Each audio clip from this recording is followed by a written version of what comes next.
WWE Night of Champions 2025 has just wrapped up, and we got to talk about it, man. What is good, YouTube? Welcome back to MKE MANIACI. So listen, man, Night of Champions just went off the air. The post show is currently on, but I wanted to film my review on the entire show. So without further ado, I got my notes right here I took throughout the show. Let's just get right into it, man. Anything you guys want to add to it, please chime in the comment section down below, man. So first match of the night, we had Randy Orton versus Cody Rhodes, teacher versus student. The history with these two, oh, they go back almost 20 years, man.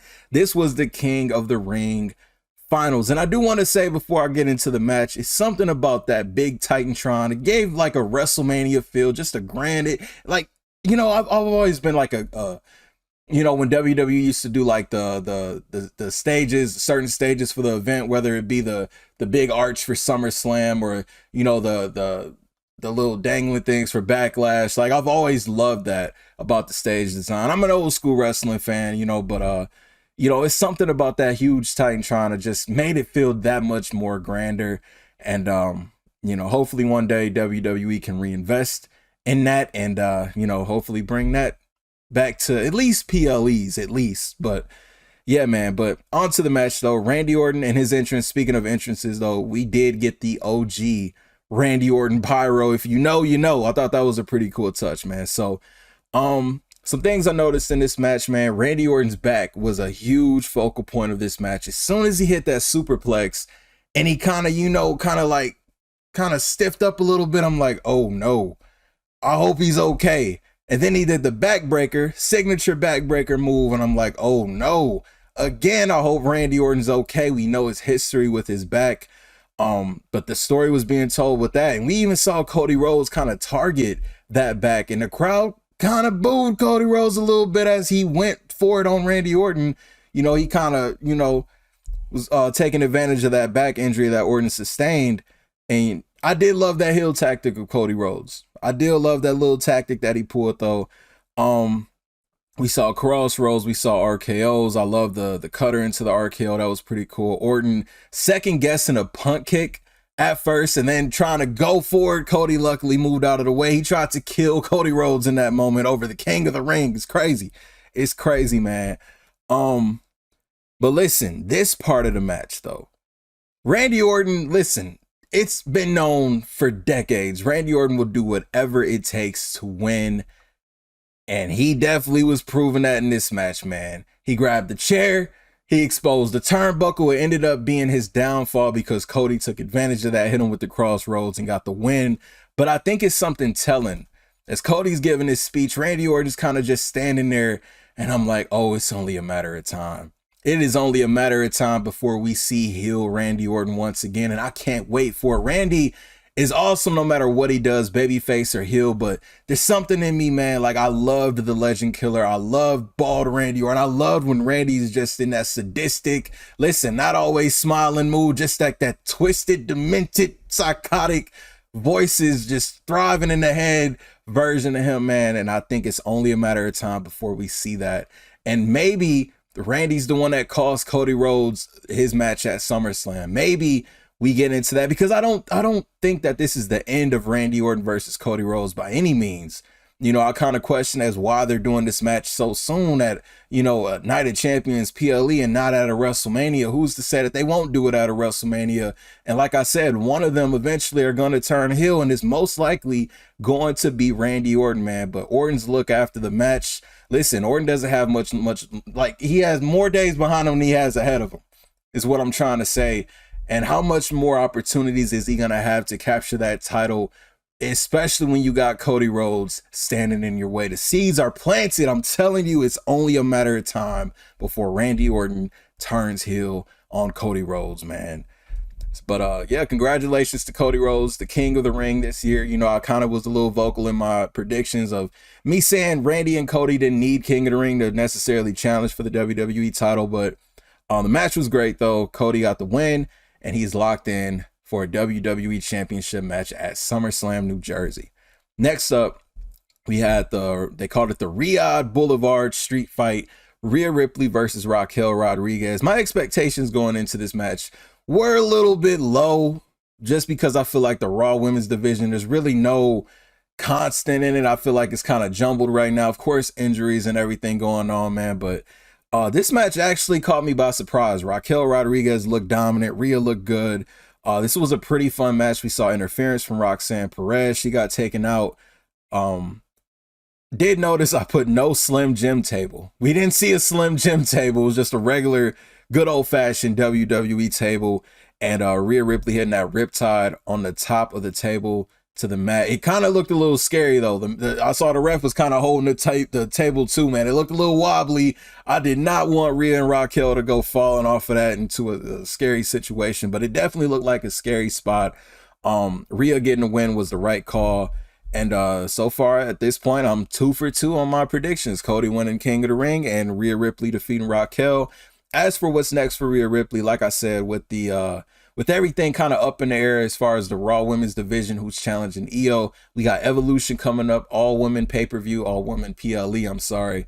I expect Rhea Ripley to have a very prominent role in that event, man. But salute Raquel Rodriguez. She looked very good in this match. Next up, Karrion Kross versus Sami Zayn. So I put Karrion Kross takes back bumps in my notes. I seen all the tweets, the videos saying, oh, he doesn't take bumps. He took some back bumps in this match. Honestly, there was nothing special about this match to me. I got to keep it real with y'all. It was nothing special about this match to me. Sami Zayn won, which was the right decision. I also was correct on my predictions with that. But there was just nothing special about this match, you know, and I'm all for pushing, you know, guys who weren't in that scene, guys like Karrion Kross who've kind of just been there, been backstage. Yes, give him an opportunity, but nothing stuck out to me about this match. But I did, as I'm watching this, I'm thinking, okay, the Royal Rumble is in Saudi Arabia in January. Sami Zayn is probably the front runner to me to win the Royal Rumble match in 2026. I don't expect this to be the end of Karrion Kross versus Sami Zayn. No, I expect this feud to kind of continue throughout the summer. Next up, the United States Championship on the line as champion Jacob Fatu defended against Solo Sikoa. So I see so much of Umaga and Jacob Fatu in my notes. Just his mannerisms from the entrance all the way down to the movesets in the ring, man. Like, I loved Umaga, you know, growing up, being in middle school, seeing Umaga's matches, man. Umaga was great. RIP to the Samoan Bulldozer, man. I see so much of Umaga and Jacob Fatu. And yeah, the family runs deep, man. So we saw Tonga Loa returning, which was honestly unexpected. I kind of forgot about Tonga Loa, but he returned. JC Mateo got involved. And how do you say his name? Hikulayo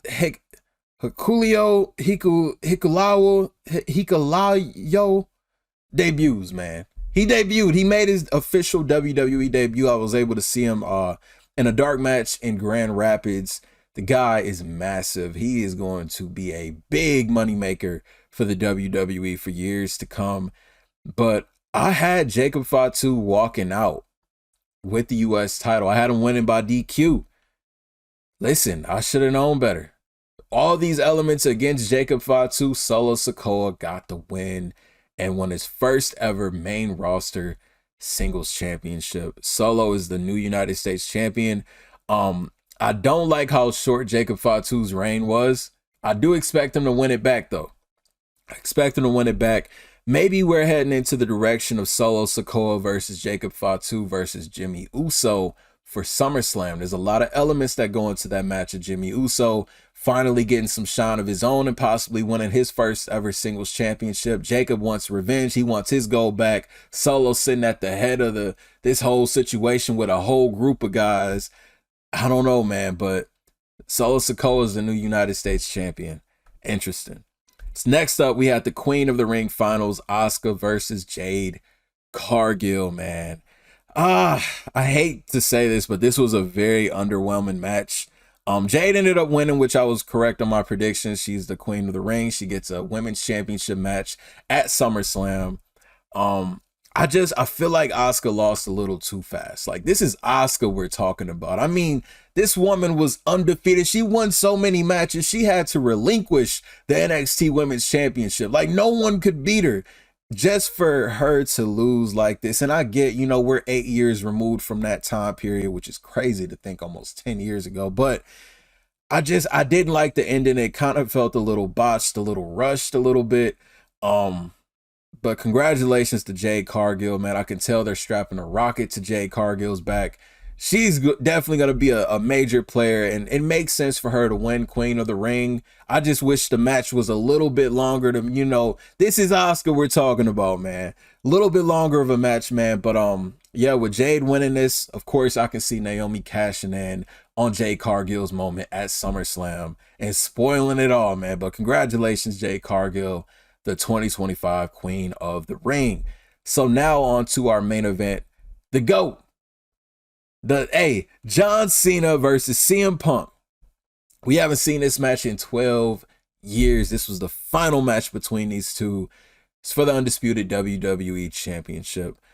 Throughout this match, I've noticed so many spots just gave me so many flashbacks to the number of matches that they've had in the past, from Money in the Bank 2011 to their matches on Raw, to Night of Champions, to everything, man. Like just the GTS reversed into the STF, and it was just like moments like that just, you know, that happened in this match that brought back some memories for me.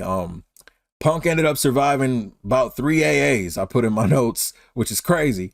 Cena had second thought of using the belt and got hit with the GTS. Cena grabbed the WWE Championship. As he's about to do, you know what heel John Cena does best?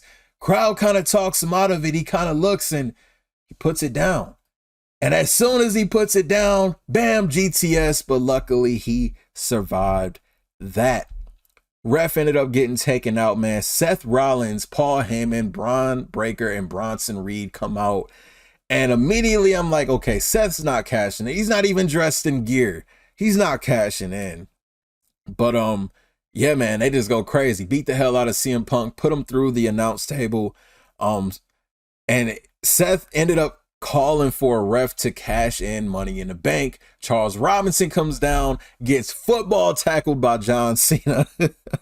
Then Cena and Rollins are having this, it's just chaos. Chaos ended up breaking out, man. So they end up, Cena and Seth go, you know, face off. I got a lot in my notes. I'm sorry. This was a lot. So Bronson and Braun attack John Cena. And I'm like, oh, are they doing it right now? Is John Cena, is he going to revert back to being a babyface? They setting Cena up for Tsunami. Then you have Penta coming out. He goes after Braun Breaker. Then Sami Zayn comes out. Penta takes out Sami Zayn and Braun Breaker. Bronson looked like he's about to hit a tsunami on Cena anyway. Punk pretty much saves Cena's ass, pushes Bronson off, and then Cena hits an AA on Bronson. I'm like, oh, John Cena's back to being a good guy. So then I'm like, okay, we got a glimpse of what's going on. Cena has this innocent look, like it's a brand new look in his face that we haven't seen in such a long time. So then Cena and Punk are face to face. Punk extends his hands out. I'm like, oh, Cena's about to kick him in the nuts. Cena's about to kick him in the nuts, but he shakes his hand. And I'm like, yo. They hug and Cena does the look. I'm like, okay, this is still on. He goes for the low blow. Punk counters it. Counters the low blow. Rollins comes in with the briefcase. Bam! Right off the head of CM Punk.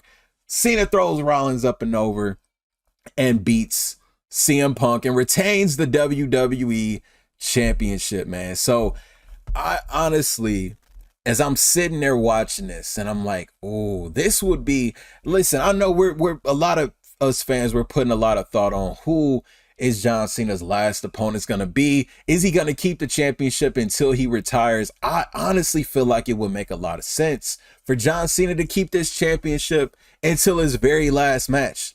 Whoever that last match will be against, I don't know.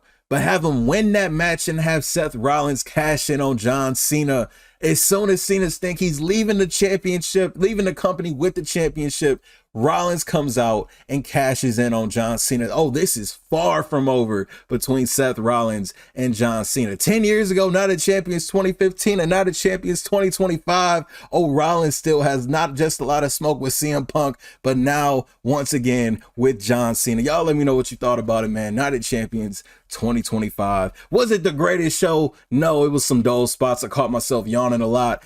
But that main event, and there was some other moments in that were pretty cool, man. But let me know what you think about it. If you are new to the channel, want more wrestling related content, hit that subscribe button for your boy. It's MKE Maniaci. I'm out.